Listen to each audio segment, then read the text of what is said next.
Saying goodbye to our duckling family, feeding them watermelon. They like it.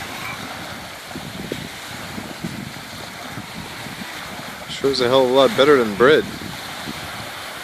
These guys are getting big. Man, they grew in 2 weeks. They were just tiny little things when we came here.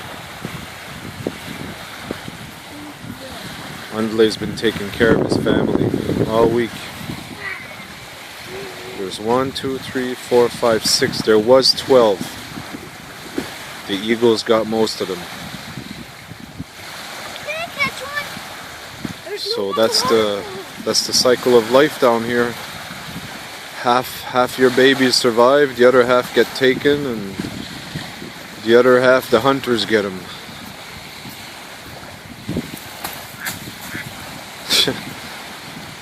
Feed them and scare them, eh, Andle?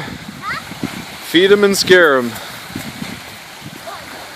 But this has been such an educational experience for my children and myself as a hunter.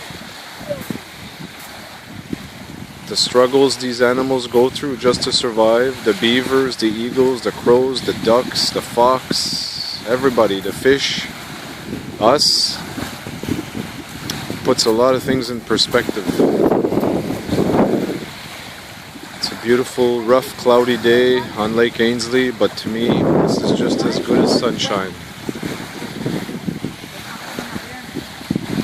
Watermelon and grapes. It's way better than bread.